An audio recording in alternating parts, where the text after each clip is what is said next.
नमस्कार, प्रभा साक्षी news network के खास कार्यक्रम कौन बनेगा गुजरातना सरदार में आप सभी का स्वागत है। मैं हूं आपके साथ अंकित सिंह। गुजरात चुनाव को लेकर भाजपा ने अपनी पूरी ताकत झोंक दी है। वहीं प्रधानमंत्री नरेंद्र मोदी ने आज गुजरात में ताबड़तोड़ रैलियों को संबोधित किया। कांग्रेस के पूर्व अध्यक्ष राहुल गांधी भी आज गुजरात पहुंचे थे और सूरत में चुनावी सभा को संबोधित किया। अमित शाह भी आज चुनावी रैली में पहुंचे थे। वहीं मोरबी घटना के बाद वहां लोगों का क्या चुनावी मिजाज है, ये भी हम आपको आज के इस कार्यक्रम में बताएंगे। तो चलिए खबरों को अब आपके समक्ष विस्तार से रखते हैं। प्रधानमंत्री नरेंद्र मोदी ने सोमवार को कांग्रेस नेता राहुल गांधी की भारत जोड़ो यात्रा पर तंज कसते हुए कहा कि जिन लोगों को सत्ता से बेदखल कर दिया गया है, वे अब सत्ता में आने के लिए यात्रा निकाल रहे हैं। चुनावी राज्य गुजरात के सुरेंद्रनगर में आयोजित एक जनसभा को संबोधित करते हुए मोदी ने ये भी कहा कि कुछ लोग गुजरात में निर्मित नमक खाकर भी गुजरात को गाली देते हैं। उन्होंने कहा कि देश के कुल नमक उत्पादन का 80% हिस्सा गुजरात में होता है। मोदी ने कहा कि जिन लोगों को काफ़ी समय पहले सत्ता से बेदखल कर दिया गया था, वे सत्ता में वापसी के लिए यात्रा निकाल रहे हैं। उन्होंने कहा कि देश ऐसा कर सकते हैं, लेकिन वह ऐसे लोगों के साथ यात्रा कर रहे हैं जिन्होंने गुजरात में नर्मदा बांध परियोजना को 40 सालों तक रोक के रखा।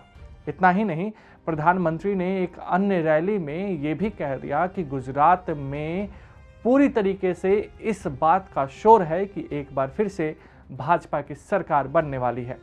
इसके अलावा प्रधानमंत्री नरेंद्र मोदी ने आज की अपनी चुनावी रैली में कांग्रेस के एक नेता द्वारा जिस तरीके से उन पर विवादित टिप्पणी की गई थी, उस पर भी पलटवार किया है।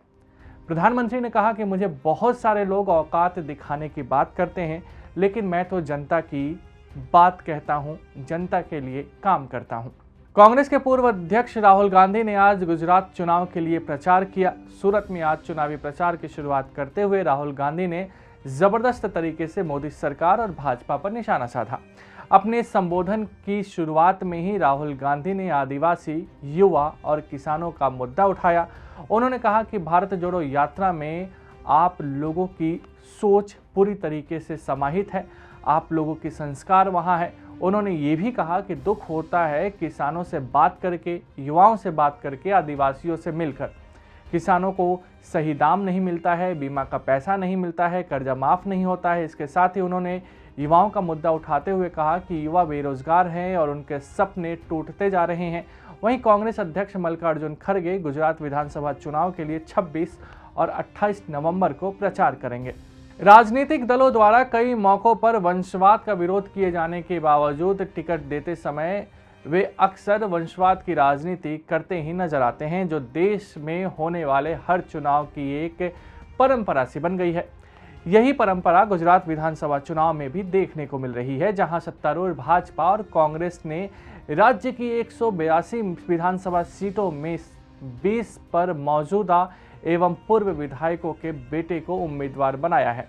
इनमें से कांग्रेस के 13 और भाजपा के 7 उम्मीदवार हैं।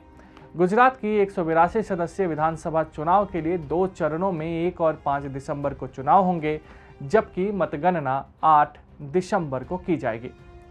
गुजरात विधानसभा चुनाव में इस बार सबसे ज्यादा चर्चा जिस सीट की है वह है मोरबी सीट। मोरबी दरअसल इसलिए चर्चा में है क्योंकि हाल में ही यहाँ एक पुल टूटने का बड़ा हादसा हुआ था, जिसमें कई लोगों की मौत हुई थी। इस पर जमकर राजनीति भी हुआ। कांग्रेस और आम आदमी पार्टी ने भाजपा पर जबरदस्त तरीके से निशाना साधा, लेकिन भाजपा भी विपक्ष पर इस हमले का अपनी तरह से जवाब दे रही थी। मोरबी की जनता से हमने जाना है कि आखिर उनकी इस चुनाव में राय क्या है, आप भी सुनिए। इस पे क्या है कि कोई भी घटना घटती है ना, तो 3-4 दिन सब चलता रहता है, बाकी तो सब नॉर्मल हो जाता है। ऐसा कुछ नहीं है, क्योंकि इसमें सरकार का तो कोई दोष नहीं है। जो हादसा हुआ उसमें तो किसी का दोष नहीं होता। हादसा होता है, एक्सीडेंट होता है, वो अपने आप ही हो जाता है, कुदरती होता है वो। इस पर किसी का दोष नहीं है। अच्छा, आप इसमें किसी का दोष नहीं, मैं तो दोष नहीं समझता, ये तो कुदरती है। बाकी जो इसमें प्रॉब्लम क्या है कि जो जितने आदमी जाने के उसमें इसकी जो लिमिट होती है ना पुल पे जाने देने की, सपोज के 100-150 आदमी को भेजने चाहिए, उसके बदले थोड़े ज़्यादा भेज दिए, वही प्रॉब्लम, बाकी और कोई प्रॉब्लम नहीं है। और दूसरा क्या है कि